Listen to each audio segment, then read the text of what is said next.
Hello, everybody. Welcome back to Addiction to Language. I'm your host, Andrew, carrying along with part two now in this philosophical discussion on the Word of God and this original language code idea that I talk about. Now, quick recap, I guess, from the top. In part one, I was talking about how that reference to the Word of God, or that in the beginning was the Word, and the Word was God and is God, was actually an allegory, was actually a metaphor, a veiled reference to the idea of human communication itself, human language, and our seemingly superior ability to communicate with each other on Earth in comparison to all the other life forms we see around ourselves. And now, of course, as we go forward with technology, we're discovering that perhaps there are indeed other organisms on Earth that can communicate as effectively, perhaps more effectively than we can, just through different modes of communication style. But in any case, our human communication is rooted in the transfer of sounds. We all each make sounds which are then interpreted by each other.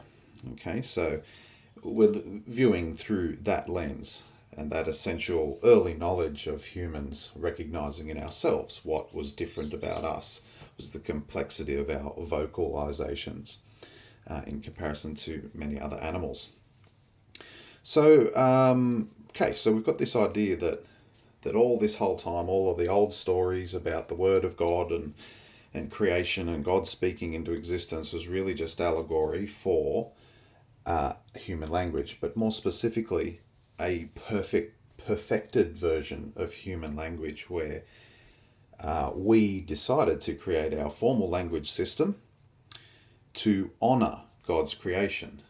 In that way, we created our language system by analyzing, admiring, and studying what was around ourselves in the environment, identifying the major consistent philosophical ideas or elements or concepts that were concurrent throughout all things, and then we use those ideas as like a periodic table of elements, but making an alphabet that was more like a philosophical table of elements, or a table of the philosophical elements of existence. And so in that way we would create a description of the main aspects of our environment and use that description to describe our environment. And so then it became like a loop process of using a description of itself to describe a thing. So we have that idea in place, and that then gives us what I would call a true moral compass. And in understanding that each of our alphabet letters were representing a major idea about existence and what it means for us to be alive as people, gave us a constant touchstone point, a philosopher's stone, if you like, point to refer to. And even in every word we spoke, there would be interwoven into that a reminder of what God's plan for the universe was, how everything operates, and that this plan is a good thing, and that we should align ourselves with that plan and be in harmony with that plan of creation. Okay, and then that is the purpose of then having that language, which is designed to be a summarization of that creation, of the major elements of that creation, and the way it is all rather finely balanced. And that would give us our constant reminder in what we said every day to each other. We would understand that the underlying deeper meaning of each of our words referred to a perfect plan that we shouldn't mess with, okay, that we should work in harmony with. Okay, and that's the idea of being in agreement with God. Okay. Now, along the way, before I go too much further, obviously saying that the Word of God idea is about original language. Now, I'm also going to say that the Ark of the Covenant idea is also about our language system, our originally perfected language system, and the Tower of Babel story, of course, is also about this original perfected language system that humanity, I believe at some stage on Earth, all spoke that one language, that it did manage to, that there's more than just an allegory here in the Tower of Babel story, that at one time we did have a somewhat unified global language system where we could all speak together. And of course, that led us to great technological achievements that enabled us to build this, air quotes, a Tower of Babel, which is just it's saying that we achieved a level of technology that was far out of range and out of balance with the natural order of things. And obviously in the story, God got mad at us for that, got angry, and stripped us of our ability. Okay, now that will be an allegorical part of the story, or not an exact representation of what actually happened there. Of course, God did not strip away our ability to speak one tongue. Perhaps, if it was a major disaster that wiped us out, we could perhaps attribute that to God, or we could just say that that was just part of the natural plan. And perhaps we needed to be rubbed out, like it said in that Tower of Babel story, and reset again for another attempt at learning how to behave in a better way. Okay, and so this is how this all sort of links together through the Ark of the Covenant story being about mankind achieving an agreement with God after angering God. Okay, and after we left the plan, after we disregarded the plan and we de-harmonized ourselves with that plan. Okay, perhaps we forgot the original language. Okay, and so God wiped us all out and then reset with an agreement that we would honor in future the God's plan, that we would work in harmony with God rather than against God. Okay, and then this all flows through to the idea of agreement generally, but we could say agreement with God or agreement with the plan of existence that exists around us. And this agreement idea, as I was saying, when we get across to the symbology idea, being that we were saying that these two are actually the same thing, that this is just a circle from side on, and this is just a straight line from side on view.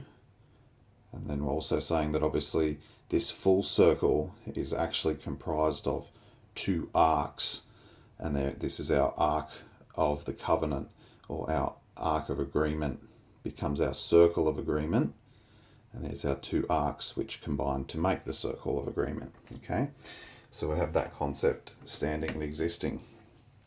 And it is with this agreement idea in general, as I was saying in the first video again, language between each other is only possible due to agreement. Okay, so it's agreement with ourselves between each other, and that language that we spoke was in agreement with the world around ourselves as well, with the plan of existence. And so this is the idea of communicate, is to be one. Okay, to communicate. This is life. This com section here refers to life, the action cycle of life, specifically COM, action cycle of life, and uni, which we refer to one. So we're saying, and then the Kate, we'll go into that, but that's the cat word. We'll break it down further in later videos, but the essence idea here is that to communicate is us being as one. Okay, and that encompasses, if we are as one, then we're going to also be as one with God. Now this communicate idea too, and community, is a mercurial, what we'll call a mercurial concept. Okay, and the idea of Mercury, the messenger of the God, is a symbolic character that represents this idea of communication with God and being at one with God. if we are in agreement with God. We will be one with God in the way that if these two arcs are in agreement with each other, if that's us and that's God, if we're as one, that's where we end up, complete. Okay, so that's some of the philosophical ideas recapped and expanded upon for you. And in terms of our symbology, let's have a quick look deeper at, zoom that in a little for us. Let's have a little look at the symbology we can work with here. So, as I was saying, this idea of the root symbology behind this whole language plan is quantum in its nature. Just the way in quantum science we can see that energy can either manifest as a waveform or as a particle. We have that, but it is in fact exactly the same thing for all intents and purposes. That same concept is threaded through and was understood, at least at the philosophical level, if not the scientific microscopic level. Okay, the original conceivers of language understood their environment to this level of understanding, that everything, even though it appeared to be different, was actually all one thing. Hence the saying from the mystery schools, one is all is one, one is all. And that links straight through there. Okay, so we have, I was saying that each one of these symbols is a base representation. So our straight line representing things that were unable to be defined. Okay, so that means all of the intangible aspects of our environment, the non-living, so to speak, and this circle representing the living, tangible objectivity for objective things, right, in our environment. And that was that differentiation too at the quantum level, was to say that, well, everything that is tangible still contains all that which is not tangible, and all that which is intangible creates everything that is tangible. Okay, so we have this little system here like that. And at the top we said that that these two were the first division of a single order thing. And when I represented it in the first video, I drew a little square because I'd had to run out of room. And obviously no script here, guys, just winging it for you and making it as I go along. What we could in fact do is say that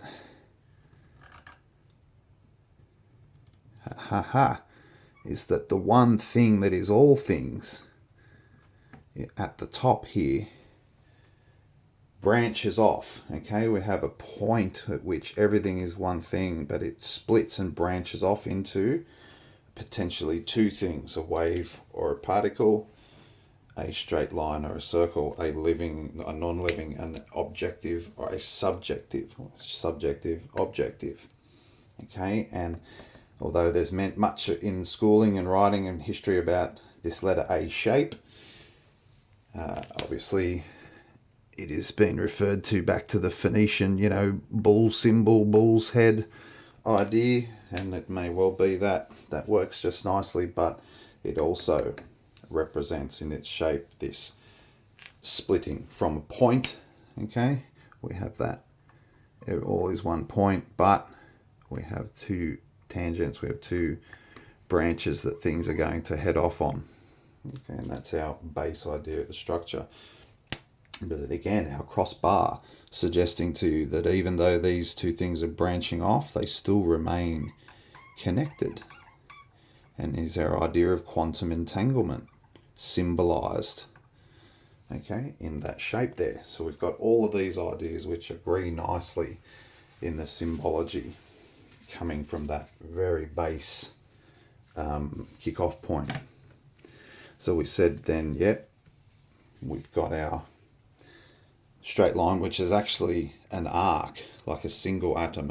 Everything is a single unit of energy, and it's only when it comes together, another atom comes together with another unit of energy to form a molecule, that we have tangibility, that we have objectivity arise.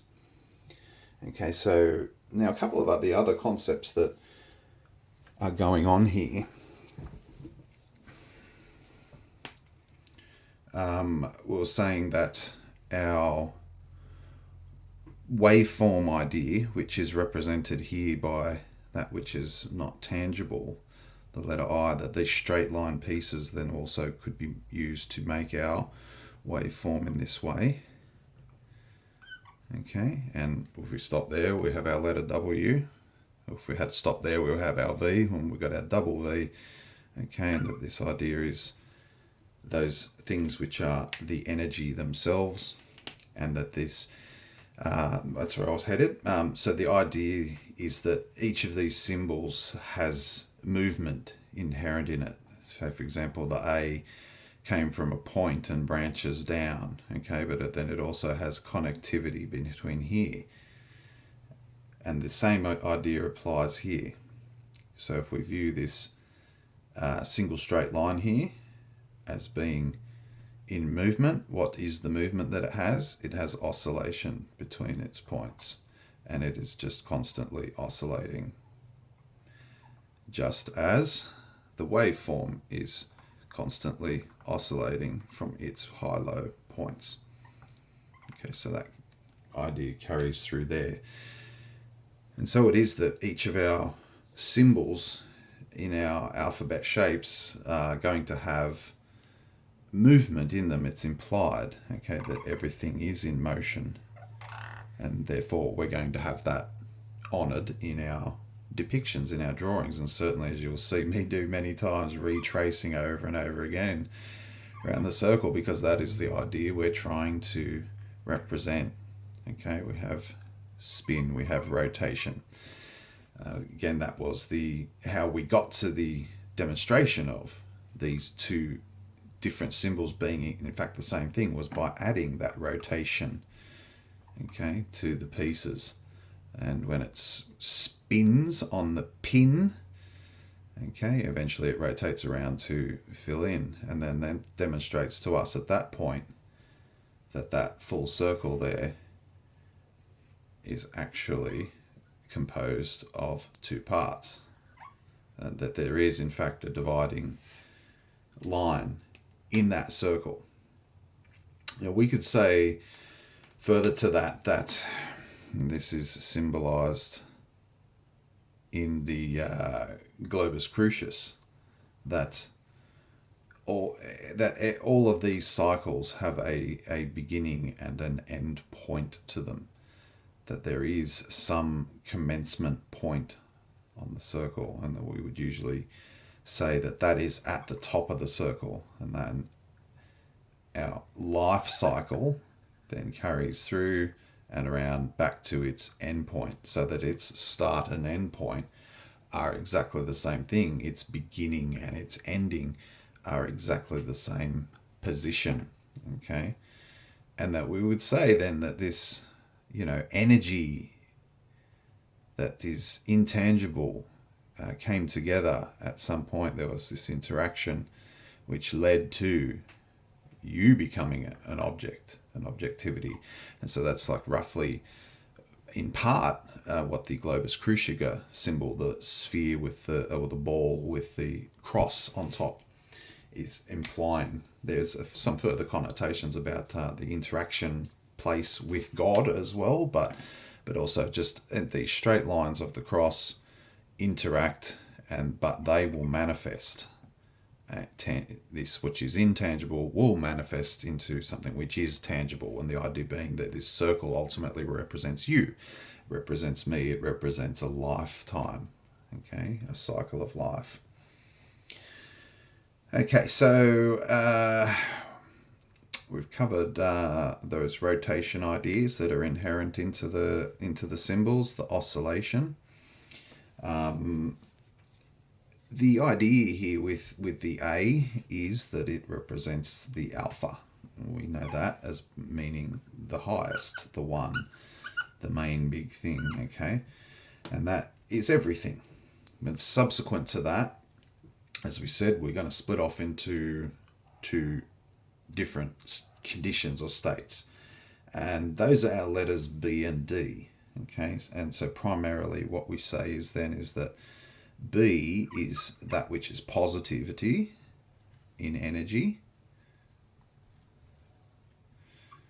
And we're going to say that our D is the negativity of energy, and that these are equivalent indeed in perceptually, conceptually, philosophically equivalent to the quantum states of particle, not particle, because as we understand it, this energy system of positive and negative is really just back to the proportional ratios of electrons that are on each of the atoms. Okay, so in fact, there's no real difference in the energy itself. They're the same thing. So our B and D are representing the positive and negative split from the one thing. And then in the middle there is our letter C, which is the action, the AC. Okay, we know it as AC. You know it in act and action and many other words. But yes, the C, as we were saying here, the semicircle, represents the action, the activity that will occur. Okay, so the action is this union point where things are going to come together and connect. That's the interaction, if you like, but essentially just it's the action, it's the act. So we have our individual items, if you like, our pieces, and then they interact with each other, and that's our A, B, C, and D letters.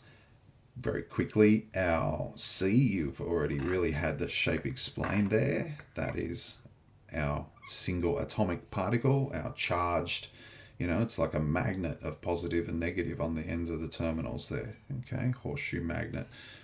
This consistency to the theory will carry through to pretty much any way you can perceive it. So what this does, this process, leads us to manifestation of objectivity. But it itself must follow principles. It abides by a process, an order, and that process of order is the next two letters, which are the E and the F. Okay, so our E and our F, our letter E represents the idea of balance, when things are balanced. Okay, and that's our proportional ratios idea. Our logos idea is encapsulated by the balanced state when things are in proportion to each other. But we have the counterpoint to balance, which is the imbalance, we call it, point, which is our letter F. And that is, imbalance is our idea that is equivalent to the idea of potential energy. Okay, so when things are balanced, when they're locked up in this circle, they contain the energy. It takes an energy greater than that bond to break it. And so we have potential energy locked up in that system there. Okay, but it is balanced at that same time. We have it has achieved a balanced state, a proportional ratio. Okay, but we have things which are imbalanced states. Okay, and they also carry potential.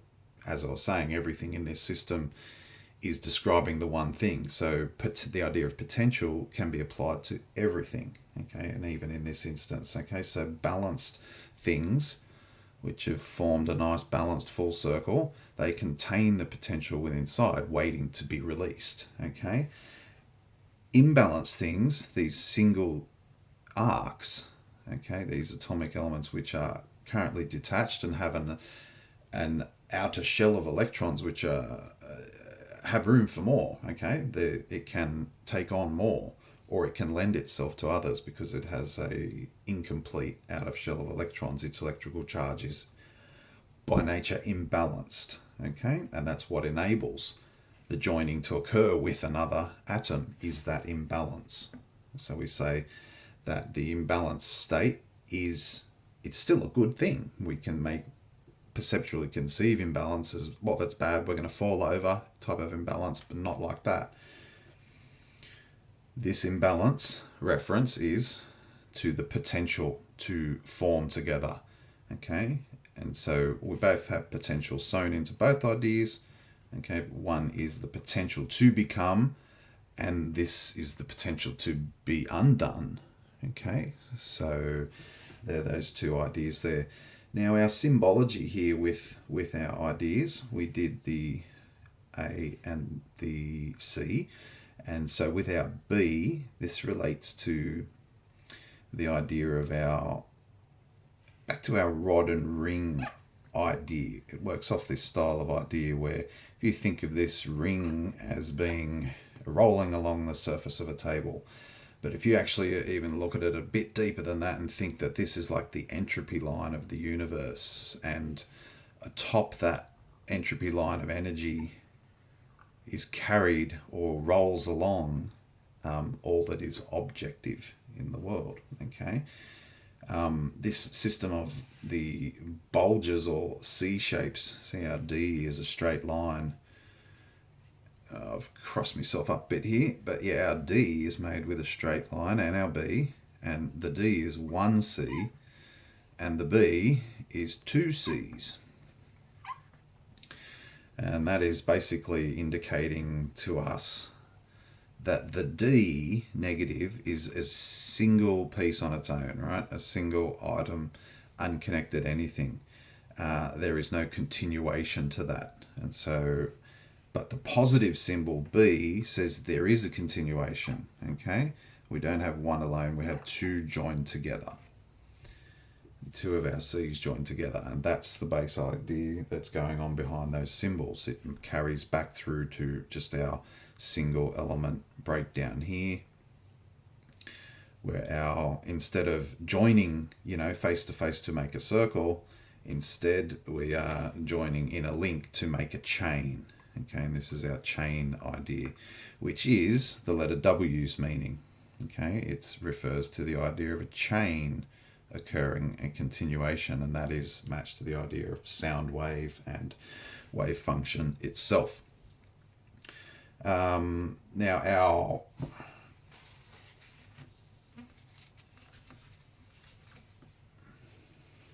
letters E and F, you can see in their shapes that our E has, generally speaking, in most fonts, and fonts don't worry about too much, there's lots of variation in fonting, it's like accents, don't worry about that too much, not a big deal, but our base idea with the letter E is that we have all of the elements in place, such as that if we were to turn it on its side, it would be a nice and stable table surface. Okay, this inside here, we'll talk about that a little bit further because there is further symbology sewn into the shape of this symbol. Okay, but these E and F don't contain any arcs, they're just straight line references to the energy itself of B and D. And it says, basically saying that this is equivalent to our positive terminal, and this is equivalent to our negative terminal, and this is equivalent to the point where they come together and interact. Okay. When things are balanced like that, all good, that's balance. But then if it's imbalance, we're going to be lacking something there. So we're going to have our item, positive, and its ability waiting to act, but nothing to interact with. Okay, so that is the representation using straight lines of a single letter C, okay, and what it represents, okay, the activity to be done, and then the E is the activity is complete, and it's an E is equivalent to a full circle in its symbology. Okay, so I hope that has made some good sense for you. I will carry on again with a part 3 and look a little bit more deeply into the letters, have a look at some of the other ones. It would be quite lengthy. I can certainly go through and give you hey, let's do that. I'll go through and give you a brief hit of all of the letters and give you a bit more detail on some of them that are a little bit clearer, a little bit easier to communicate the ideas they represent, like the V and W system. Okay, and we'll go and talk about how the V is a single component, and it becomes the double V, which is W, which represents the idea of a chain of reactions, okay, which is also then equivalent to, a chain of circles. That's our sort of like our Olympics rings, or our Audi symbol for Audi cars. Okay, and this is the ultimate representation here, but we can demonstrate these ideas with straight lines, or we can demonstrate these ideas with arc lines or circles, because that is possible. That is all we have to work with. Everything in the universe is either of the straight line or of the circle. It's either the intangible or the tangible, and that manifests through into everything. So when you get the plan right, you see that, well, you've only got these two elements to work with, of straight line and arc. All right, I'll wrap it up there, guys. I hope you enjoyed that one. I will get the next one ready for you, and catch you again soon. Bye-bye.